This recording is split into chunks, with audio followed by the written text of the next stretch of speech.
Thank you for tuning in this evening. We're here to talk about a new license plate format called EasyID, which is a bill pending right now on Beacon Hill, Senate Bill S. 1967. Your normal host for the program would be Peter Arlacci, but unfortunately his father passed away over the weekend, and so he is out of state. I'm joined in the studio here by Senator Bruce Tarr, Representative John Keenan, and Linda Usher.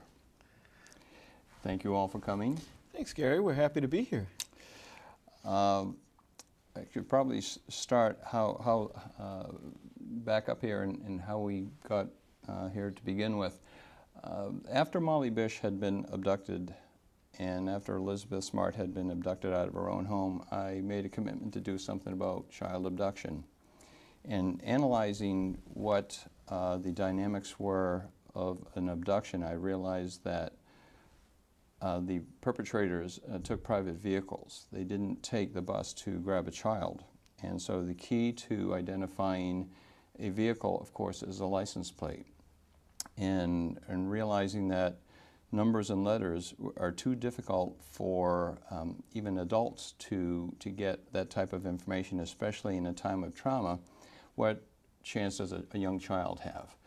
And so in doing my research, I realized that there had been studies out there and that symbols were the most effective way of reaching a young child.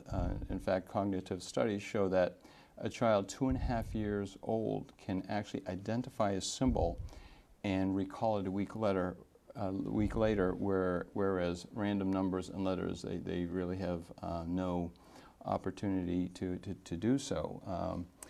And every second is critical in the recovery of a child.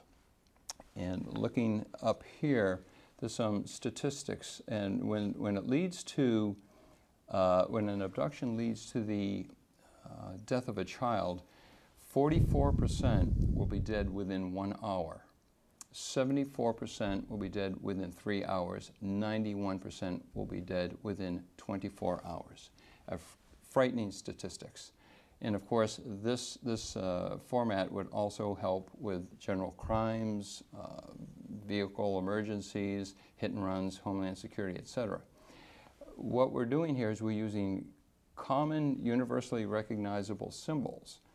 And over here you can see what we're doing is we're assigning a random symbol from a number of different types of symbols, and they would be assigned to the general issue plates. It's important to realize that the specialty plates like Red Sox and low number plates and vanity plates, those are not replaced. These are only for general issue license plates. So over to the side, you'll see there's a symbol designator, which, you know, like for an S is for a star, and it's giving the location in the sequence. So if it were, for example, a diamond in the 4th position, it would be a D over a 4. And you can see here how if you had 1 or 2 seconds to glean the information off of a license plate, how difficult that would be.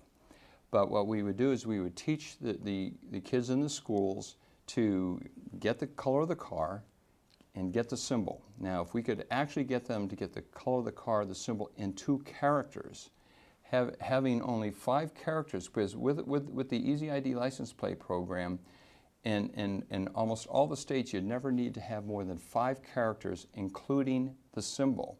So they can be made larger, and there's fewer things to remember. And as a result, by getting that information, which we're showing over here, by getting the color of the car, a symbol, and if you could get 2 additional characters, it narrows the search down to about 1 in 123 vehicles. So if you don't prevent it from happening, you are, or if you can't get the perpetrator on the road with the cell phone army that's out there, you're knocking on his door in a matter of minutes. Now, this system that I had initially come up with, I'm going to turn this over to Senator Tarr and ask how he got involved with this and how we went through the process of of refining the program? Well, I think it's important to understand, Gary, that you actually started with a very solid concept, one that's easily understandable and one that almost speaks for itself in terms of its utility in trying to identify a vehicle that could be involved in a crime.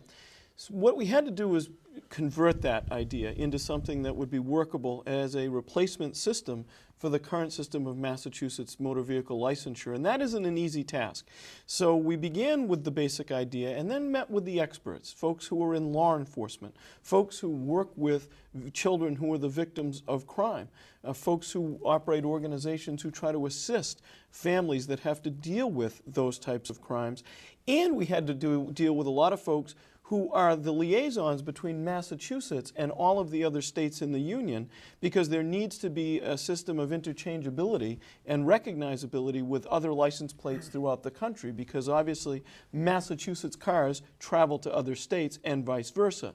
So we looked at all of those things and we spent a number of months trying to develop a program that would be acceptable to local law enforcement authorities, to folks like the Massachusetts State Police, to folks in local police departments, and we tried to make sure that we had a system that would be acceptable in the national system of license plate recognition.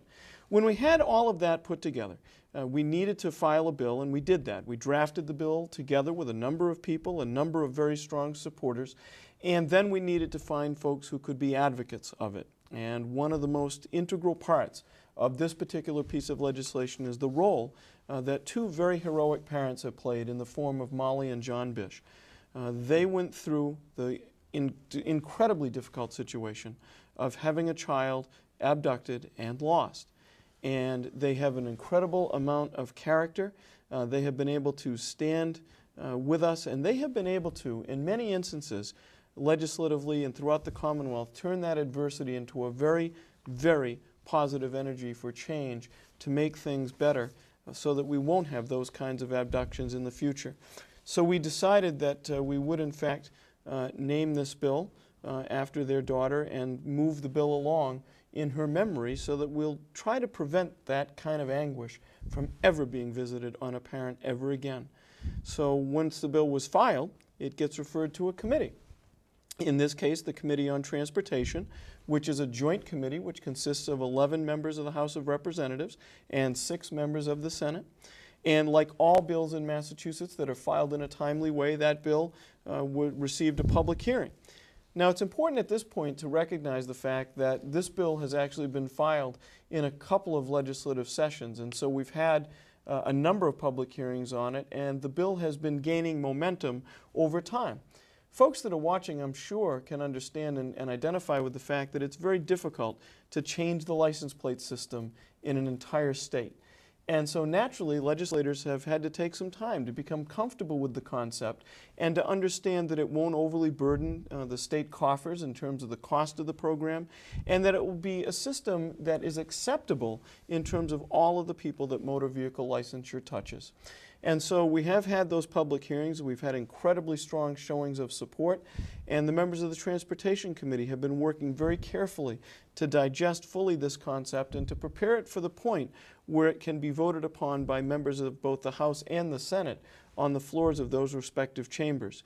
The point that we're at right now is that the bill has been placed into a study, and that means that members are looking at this and they want some more time to fully evaluate it and to prepare the program for acceptance, again, by the members of the House and the Senate. And even further than that, committee members, particularly Senator Baddour, who is the Senate chair of the committee, are trying to identify one or more academic institutions who will fully review this to ensure that before we take a vote on this bill on the floor of the House or the Senate, that it will be in a form that is suitable for the kind of change that it contemplates. Again, we're talking about some 5.5 million license plates issued in the Commonwealth of Massachusetts.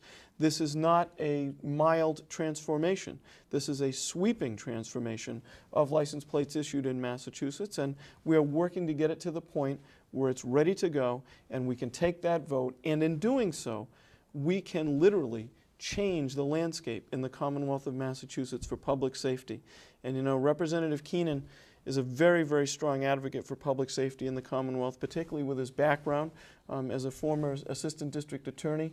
And he has been someone who's very interested in this issue and issues like this generally. And so as we work through this, we are trying to fully convey to folks